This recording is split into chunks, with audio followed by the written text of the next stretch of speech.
अस्सलाम वालेकुम दोस्तों, मैं हूं मोहम्मद लतीफ़ और आज एक नई वीडियो के साथ आपकी खिदमत में हाजिर हूं। दोस्तों, अगर आप बैंक अकाउंट यूज़ करते हैं या फिर यूज़ करना चाह रहे हैं तो आपको पैसे निकलवाने पे कितना खर्चा आता है। अगर आप 50,000 या उससे कम की रकम बैंक अकाउंट से निकलवाना चाहते हैं, चाहे वो चेक बुक हो या एटीएम, तो उस पर आपको कोई भी फीस नहीं लगेगी। लेकिन अगर आप 50,000 से ज़्यादा की रकम निकलवाएंगे तो जैसे ही आप 51,000 का विड्रा करेंगे, चाहे वो चेक बुक हो या फिर एटीएम, तो आपको तकरीबन 300 से 400 रुपए के चार्जेस पड़ जाएंगे। इसी तरह अगर आप 1 लाख का विड्रा करेंगे तो आपको 700 से 800 रुपए फीस पड़ जाएगी। तो इससे बचने का तरीकाकार क्या है? यही तरीका है कि आपने एक दिन में 50,000 से ज़्यादा रकम नहीं निकलवानी अगर आप फाइलर नहीं हैं तो।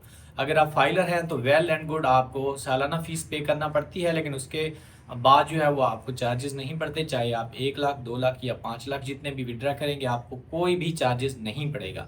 तो ये जो चार्जेस मैं आपको बता रहा हूँ, ये इस वक्त जो है वो 2025 और 26 वाले बजट के अंदर थे।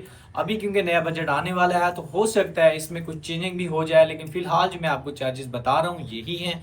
अगर आपका एटीएम 50,000 वाला है, 1 लाख वाला है, जितने वाला भी है, उस पर डिपेंड नहीं करता। डिपेंड करता है कि आप फाइलर हैं या नहीं।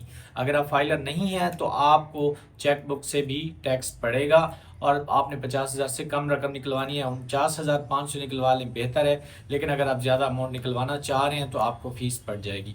तो फीस से बचने का तरीका ये है कि आप अपनी पेमेंट को किसी और दोस्त के बैंक अकाउंट में भी ट्रांसफ़र कर सकते हैं। उसका एटीएम भी साथ ले जाएं और 2 एटीएम एक साथ लगा लें तो आपको फ़ीस की बचत हो जाएगी। क्योंकि एक बैंक से दूसरे बैंक में रकम ट्रांसफ़र करने पे ज़्यादा से ज़्यादा जो चार्जेस हैं वो 1 रुपया है। लेकिन अकाउंट टू अकाउंट जो चार्जेस हैं वो भी आप बचा सकते हैं। अगर आप किसी भी दूसरे बैंक में भी रकम भेजते हैं तो आप उसका IBAN नंबर जो कि चेक बुक पे लिखा होता है या फिर उसकी रास्त आईडी अगर यूज़ करेंगे तो आपको चार्जेस नहीं पड़ेंगे। जो आपको सिर्फ 1 रुपया 1,000 का पड़ता है वो भी नहीं पड़ेगा।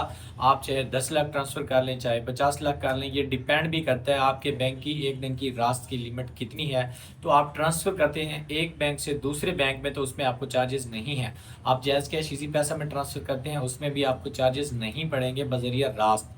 लेकिन अगर आप IBFT के थ्रू करेंगे, जिसमें आप सिंपल दूसरा बैंक सेलेक्ट करते हैं, तो वहाँ पे शायद आपको 1 रुपया 1,000 का चार्ज हो जाए। वहाँ पे भी आजकल बैंक्स जो हैं वो ऑटो डिटेक्ट कर लेते हैं IBAN को, लेकिन बाज़ दफ़ा नहीं भी होता तो वहाँ पे आपको 1 रुपया चार्ज हो सकता है। लेकिन जो बैंक का विड्रा है वहाँ पे आपको फ़ीस यही पड़ेगी। इससे थोड़ा बहुत ज़्यादा हो सकता है, कम हो सकता है, ये नए बजट में डिसाइड होगा। हुकूमत डिसाइड करेगी। हम आप तक इन्फॉर्मेशन पहुंचाते रहें। हमारा काम है आप तक इन्फॉर्मेशन पहुंचाना। जो आपको बेस्ट लगे, जो आपको ठीक लगे, वही तरीकाकार आपने करना है। इस तरह की मज़ीद वीडियोज़ के लिए हमारे यूट्यूब चैनल और फेसबुक पेज को फॉलो करें।